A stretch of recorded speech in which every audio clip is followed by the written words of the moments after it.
tous, après les pronostics des demi-finales de la Ligue des Champions, on se retrouve aujourd'hui pour les pronostics des demi-finales de l'Europa League.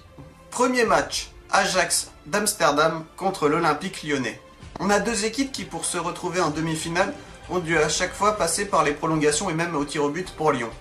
On a donc l'Ajax d'Amsterdam qui, après une victoire tranquille à l'aller 2-0 face à Schalke 04, s'est fait peur au match retour puisqu'ils ont été donc rattrapés par Schalke 2-0. Ils sont allés en prolongation. Schalke était même virtuellement qualifié grâce à leur troisième but. Et à 10 contre 11, l'Ajax a réussi à se ressaisir pour marquer 2 buts et ainsi se qualifier pour la demi-finale. L'Ajax, qui avait donc maîtrisé le match aller, s'est fait assez peur et aurait pu passer à la trappe, mais ils ont bien su réagir et marquer 2 buts à 10 contre 11, c'est quand même pas mal. Quant à Lyon, après une victoire au match aller 2-1, dans un contexte assez particulier à cause des incidents qu'il y avait dans les tribunes et le match retardé, Lyon a fait un bon match retour, mais malheureusement est passé par les prolongations et pour les pénaltys pour s'imposer finalement face au Beşiktaş.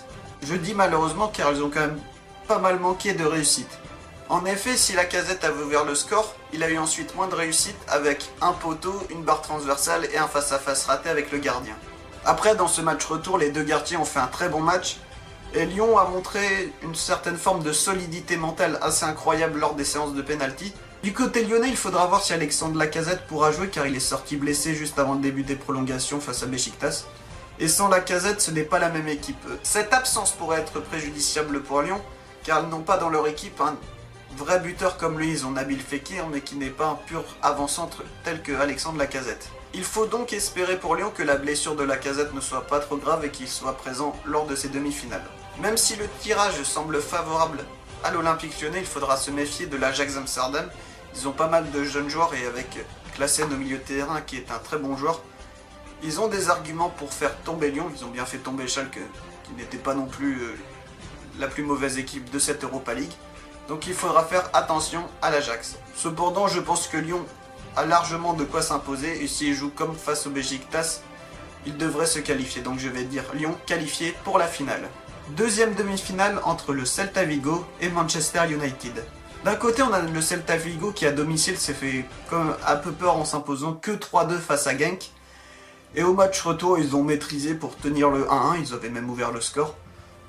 Donc le Celta Vigo n'a finalement pas trop tremblé face à Genk, malgré un résultat au match aller qui n'était pas si favorable que cela. Quant à Manchester United, cela fut quand même beaucoup plus compliqué. En effet, comme Lyon et comme l'Ajax d'Amsterdam, Manchester United a été obligé de passer par les prolongations pour battre la modeste équipe d'Anderlecht. En effet, lors de cette double confrontation, Manchester United n'a pas fait le jeu, n'a pas été si impressionnant qu'il devrait être, puisque ce sont quand même les grands favoris de cette compétition.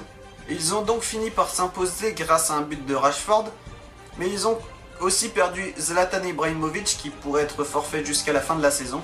Cependant, malgré l'absence d'Ibrahimovic, Manchester United restera évidemment le favori de cette double confrontation. Évidemment, il faudra se méfier du Celta Vigo car toutes les équipes en demi-finale peuvent passer, ce qui est valable en Ligue des Champions est valable en Europa League. Mais je vois quand même Manchester United se qualifier pour la finale. Contrairement aux demi-finales de la Ligue des Champions, là je pense clairement que les deux équipes, Lyon et Manchester United, sont clairement favoris de leur double confrontation. L'Ajax d'Amsterdam et le Celta Vigo ne sont pas des équipes mauvaises, mais si Lyon et Manchester United jouent à leur véritable niveau, ils devraient se retrouver pour la grande finale. Voilà, c'était les pronostics des demi-finales de l'Europa League. Comme pour les quarts de finale de la Ligue des Champions, on a eu des quarts de finale de l'Europa League passionnants puisqu'on a eu 3 fois en prolongation, ce qui montre que toutes ces confrontations étaient assez serrées. Et on se retrouve dès la semaine prochaine pour le pronostic FIFA des demi-finales de la Ligue des Champions. Dans tous les cas, je vous dis à la prochaine tout le monde.